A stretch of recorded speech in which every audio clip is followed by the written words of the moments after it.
کئی سو سال پہلے کی بات ہے، بغداد میں ایک بڑھئی رہا کرتا تھا۔ اپنی عمر کے آخری دور میں اس نے ایک شاندار ممبر تخلیق کیا جو بہت ہی خوبصورت تھا۔ جو بھی اس ممبر کو دیکھتا حیران رہ جاتا۔ کچھ ہی دنوں میں ممبر کی شہرت چاروں طرف پھیل گئی۔ کئی صاحب حیثیت لوگوں نے منہ مانگی قیمت دے کر اس ممبر کو خریدنا چاہا، لیکن اس بڑھئی کا ایک ہی جواب ہوتا کہ یہ ممبر مسجد اقصی میں رکھا جائے گا۔ لوگ حیرت سے پوچھتے کہ قدس پر تو عیسائیوں کا قبضہ ہے۔ وہ کہتا کہ میں تو بڑھئی ہوں، ممبر ہی بنا سکتا ہوں، وہ میں نے بنا دیا۔ ایک دن کوئی مجاہد قدس فتح کرے گا تو یہ ممبر مسجد اقصی میں سجے گا۔ وقت کے ساتھ یہ قصہ بچے بچے کی زبان پر آ گیا۔ ہر کوئی ممبر کی خوبصورتی کو اپنے انداز میں بڑھا چڑھا کر بیان کرتا۔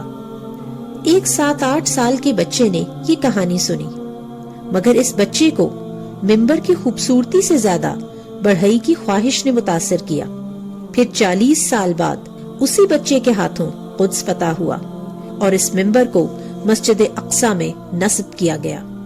کیا آپ جانتے ہیں کہ وہ بچہ کون تھا؟ صلاح الدین ایوبی۔ السلام علیکم ورحمۃ اللہ وبرکاتہ۔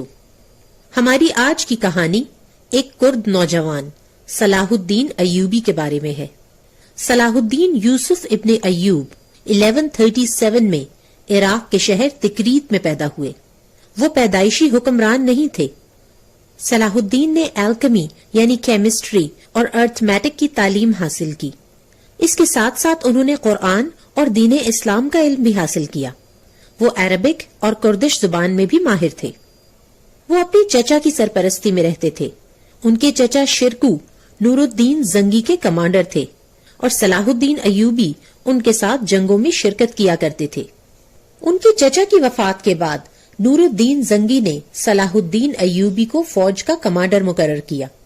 اس دور میں اسلامی سلطنت کئی حصوں میں تقسیم ہو چکی تھی۔ عباسی سلطنت صرف بغداد تک محدود تھی۔ عراق اور شام کے زیادہ تر علاقے خود مختار حکمرانوں کے کنٹرول میں تھے جو ہر وقت آپس میں لڑتے رہتے۔ مصر پر فاطمی خاندان کی حکومت تھی۔ بیت المقدس سمیت فلسطین کے کئی علاقوں پر عیسائیوں کا کنٹرول تھا۔ مصر میں حکومت بہت کمزور ہو چکی تھی اور وزیروں کا راج تھا۔ ان حالات میں صلاح الدین ایوبی کو مصر کا گورنر مقرر کیا گیا۔ مصریوں نے اتنا رحم دل اور سخی حکمران کبھی نہ دیکھا تھا۔ صلاح الدین نے حکمران بنتے ہی قاہرہ کا سارا خزانہ مصر کے غریب عوام میں تقسیم کر دیا۔ پھر نور الدین زنگی کی وفات ہوئی۔ ان کا بیٹا ابھی کم عمر تھا۔ سازشی درباریوں نے زنگی خاندان کی سلطنت آپس میں تقسیم کر لی۔ جب صلاح الدین ایوبی نے یہ صورتحال دیکھی تو مصر کو ایک الگ سلطنت میں تبدیل کر لیا اور یوں اس کے سلطان کے طور پر انہوں نے مملکت کو سنبھالا۔ پھر انہوں نے نور الدین زنگی کے سازشی امراء کو سبق سکھانے کا فیصلہ کیا اور یوں شام اور مصر پر اپنی حکومت قائم کی۔ صلاح الدین ایوبی رحم دل اور بہادر تو تھے ہی، لیکن ان کی بہت بڑی خوبی یہ تھی کہ وہ دشمن کو بھی معاف کر دیا کرتے تھے۔ صلاح الدین مسلمانوں کو متحد دیکھنا چاہتے تھے۔ اس مقصد کے لیے انہوں نے مسلمان حکمرانوں کی ایک کانفرنس منعقد کی جس میں یہ فیصلہ کیا گیا کہ وہ آپس میں جنگ نہیں کریں گے۔ لیکن موصل کے حکمران نے صلیبیوں کے ساتھ مل کر سلطان صلاح الدین ایوبی کے خلاف سازشیں شروع کر دیں، جس کے جواب میں 1179 میں سلطان نے فلسطین پر حملہ کیا۔ جب صلیبی ہارنے لگے تو انہوں نے صلح کی درخواست کی جسے رحم دل حکمران نے قبول کر لیا۔ جب تک صلیبی حکمران بیلڈون فور زندہ رہا اس صلح کے معاہدے پر عمل جاری رہا، لیکن کوڑ کے مرض کی وجہ سے 1185 میں اس کی وفات ہو گئی۔ اس کے بعد بیت المقدس پر گائے آف لزائنن کی حکومت آ گئی۔ یہ مسلمانوں کا کھلا دشمن تھا۔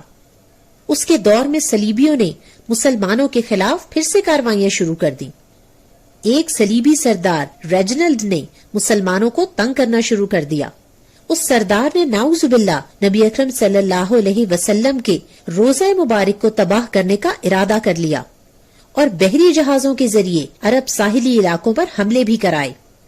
لیکن سلطان کے بحری جنگی جہازوں نے ریجنلڈ کے بحری بیڑے کو تباہ کر کے یہ ناپاک منصوبہ ناکام بنا دیا۔ پھر ریجنلڈ نے مصر اور شام کے درمیان سفر کرنے والے مسلمان قافلوں کو لوٹنا شروع کر دیا۔ نہ صرف تجارتی قافلے بلکہ حاجیوں کے قافلے کو بھی لوٹا گیا۔ کہا جاتا ہے کہ اس نے قافلے والوں سے کہا کہ بلاؤ اپنے محمد کو صلی اللہ علیہ وسلم کہ تمہاری مدد کرے، اور حاجیوں کو قتل کر ڈالا۔ اس پر سلطان صلاح الدین ایوبی رحمت اللہ علیہ نے قسم کھائی کہ میں اسے اپنے ہاتھوں سے قتل کروں گا۔ اب سلطان نے اپنے تمام اتحادیوں اور گورنروں کو خط لکھا اور ان کو فوج لے کر آنے کو کہا۔ مصر اور شام سے فوجیں دمشق پہنچنے لگیں۔ سلطان نے فوج جمع کر کے صلیبیوں کے شہر تبریا کا محاصرہ کر لیا۔ گائے آف لزائنن نے سلطان سے کیا ہوا معاہدہ توڑ ڈالا اور ریجنلڈ کے ساتھ اپنی فوج لے آیا۔ سلطان نے صلیبیوں کو شکست دینے کے لیے ہتین کا علاقہ چن لیا۔ وہاں پانی کے چند چشمے تھے اور باقی علاقہ بنجر تھا۔ سلطان کی فوج نے پانی پر قبضہ کر لیا اور یوں صلیبیوں کو انتہائی گرمی اور پیاس کا سامنا کرنا پڑا۔ عیسائیوں کے پاس صلیب اعظم تھی۔ یہ ایک بہت بڑی صلیب تھی جس میں اس صلیب کا ایک ٹکڑا لگا ہوا تھا جس پر ان کے خیال میں حضرت عیسیٰ علیہ السلام کو سولی چڑھایا گیا تھا، جبکہ قرآن پاک کی آیت کے مطابق ہم جانتے ہیں کہ حضرت عیسیٰ علیہ السلام کو سولی نہیں چڑھایا گیا بلکہ زندہ آسمانوں پر اٹھا لیا گیا۔ بہرحال وہ اس صلیب اعظم کو متبرک سمجھتے تھے اور ہر جنگ میں اپنے ساتھ رکھتے اور فتح یاب ہوتے۔ اس بار بھی ان کا یہی خیال تھا، لیکن وہ یہ بھول گئے تھے کہ ان کا سامنا صلاح الدین ایوبی سے تھا۔ رات کو سلطان کے فوجیوں نے دشمن کے کیمپ میں جا کر گھوڑوں کے گھاس کے گٹھے کو آگ لگا دی۔ دشمن کے پاس اس آگ کو بجھانے کے لیے پانی بھی نہ تھا۔ یوں گرمی اور پیاس سے ان کی حالت مزید خراب ہونے لگی۔ 4 جولائی 1187 کو مسلمانوں کو جنگ میں فتح نصیب ہوئی۔ صلیب اعظم مسلمانوں کے قبضے میں چلی گئی۔ ریجنلڈ اور گائے آف لزائنن جنگی قیدی بنے۔ صلیبی لشکر کے سپاہی پیاس سے ہانپ رہے تھے۔ سلطان نے انہیں پانی پلانے کا حکم دیا۔ ریجنلڈ کو نبی اکرم صلی اللہ علیہ وسلم کی شان میں گستاخی کی سزا ملی اور صلاح الدین ایوبی رحمت اللہ علیہ نے اپنے ہاتھوں سے اس کا سر قلم کیا۔ اب سلطان بیت المقدس کی طرف بڑھے۔ وہاں بھی چند روز جنگ جاری رہی اور بالآخر قدس فتح ہو گیا۔ صلیبیوں نے سلطان سے رحم کی درخواست کی۔ یہ وہی جگہ تھی جہاں 87 برس پہلے عیسائیوں نے کروسیڈز کے نام پر خوفناک جنگیں لڑی تھیں اور مسلمانوں کے خون کی ندیاں بہا دی گئی تھیں، لیکن صلاح الدین ایوبی رحمت اللہ نے نبی اکرم صلی اللہ علیہ وسلم کی سنت پر عمل کرتے ہوئے دشمن کو معاف کر دیا اور یہ حکم دیا کہ مرد 10 دینار اور عورتیں 5 دینار ادا کر کے آزادی حاصل کر سکتے ہیں۔ صلیبیوں کے مذہبی رہنماؤں نے رقم ادا کی اور وہاں سے نکل گئے اور جاتے ہوئے اپنے ہیرے جواہرات بھی لے گئے۔ اب غریب صلیبیوں کا فدیہ دینے والا کوئی نہ تھا، تو سلطان نے انہیں بغیر کوئی فدیہ لیے آزاد کر دیا۔ بعض عیسائی سلطان کی رحم دلی اور فیاضی سے اتنا متاثر ہوئے کہ وہ قدس میں ہی ٹھہر گئے۔ ادھر گائے آف لزائنن جسے سلطان نے آزاد کر دیا تھا، اس نے بیت المقدس سے نکلنے والے صلیبیوں کو ساتھ ملا کر اکا شہر کا محاصرہ کر لیا۔ جب یورپ میں سلطان کی فتح کی خبر پھیلی تو کوہرام مچ گیا اور جنگ کی تیاریاں ہونے لگیں۔ برطانیہ میں صلاح الدین ٹیکس لگایا گیا تاکہ پیسے جمع کر کے سلطان کے مقابلے کے لیے فوج جمع کی جا سکے۔ جرمنی اور فرانس میں خواتین نے اپنے زیور بیچ کے پیسے فوج کی مدد کے لیے دیے۔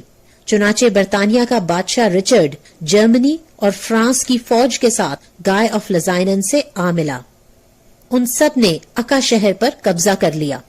سلطان نے بیت المقدس میں دفاعی پوزیشن لے لی۔ عیسائیوں کی تمام الائیڈ فورسز نے بھرپور کوشش کی مگر وہ قدس حاصل نہیں کر سکے اور واپس چلے گئے۔ اس وقت برطانیہ کے بادشاہ رچرڈ نے یہ مشہور جملہ بھی کہا تھا کہ جب تک صلاح الدین جیسا لیڈر موجود ہے تم یروشلم حاصل نہیں کر سکتے۔ پھر سلطان دمشق واپس آ گئے۔ وہ کئی سالوں سے حج پر جانے کے خواہش مند تھے، مگر اس سال بھی حج کا وقت گزر چکا تھا۔ جب حج کا قافلہ واپس لوٹا تو سلطان حاجیوں کا استقبال کرنے کے لیے بہت دور تک گئے، اور ایک ایک حاجی سے گلے مل کر روتے رہے۔ واپسی پر انہیں بخار ہو گیا اور بیماری بڑھنے لگی۔ حافظ قرآن ان کے سرہانے تلاوت کرتے۔ 4 مارچ 1193 سلطان تلاوت سن کر مسکرائے اور ان کے ہونٹ ہلے۔ وہ کچھ پڑھ رہے تھے اور ان کی وفات ہو گئی۔ ان کی وفات پر لوگ بہت روئے۔ انہیں دمشق میں دفن کر دیا گیا۔ وہ 2 حسرتیں اپنے دل میں لے کر دنیا سے چلے گئے، ایک حج بیت اللہ کی حسرت اور دوسری شہادت کی۔ وہ کہا کرتے تھے کہ کیا کوئی ایسی تلوار نہیں بنی جو میرے سینے کے آر پار ہو جائے اور میں اللہ کی راہ میں شہید ہو سکوں۔ جہاں اس بات میں ایک حسرت ہے، وہیں بزدلوں کے لیے پیغام بھی ہے کہ ساری عمر جنگیں لڑنے والے مرد مجاہد کا انجام بھی تلوار سے نہیں بلکہ بیماری سے ہوا۔ وہ خود تو بیت اللہ جانے کی حسرت دل میں لیے تڑپتے رہے، لیکن 700 سال کے لیے دنیا بھر کے مسلمانوں کا راستہ تیسری مقدس ترین مسجد اقصی کے لیے ہموار کر گئے۔ 1917 میں پہلی جنگ عظیم میں فرانس اور برطانیہ نے سلطنت عثمانیہ کا خاتمہ کیا اور بیت المقدس ان سے چھین لیا گیا۔ فرانسیسی جنرل ہنری دمشق میں سلطان صلاح الدین ایوبی رحمت اللہ کی قبر پر گیا اور اسے ٹھوکر مار کر بولا، اٹھو صلاح الدین، ہم واپس آ گئے ہیں۔ آج بیت المقدس پر یہودیوں کا قبضہ ہے اور مسلمانوں کا قتل عام ہو رہا ہے۔ مرد، عورتوں اور بچوں سب کو شہید کیا جا رہا ہے۔ آج دشمن فلسطین سے مسلمانوں کی نسل ہی مٹا دینا چاہتا ہے، لیکن کیا امت میں کوئی ایسا بچہ یا نوجوان ہے جو صلاح الدین بننے کا عزم رکھتا ہو، جو قدس فتح کرنے کا خواب دیکھتا ہو؟ اس بارے میں ضرور سوچئے گا۔ انشاءاللہ جلد ملیں گے ایک اور لیجنڈ کی کہانی کے ساتھ۔ السلام علیکم ورحمۃ اللہ وبرکاتہ۔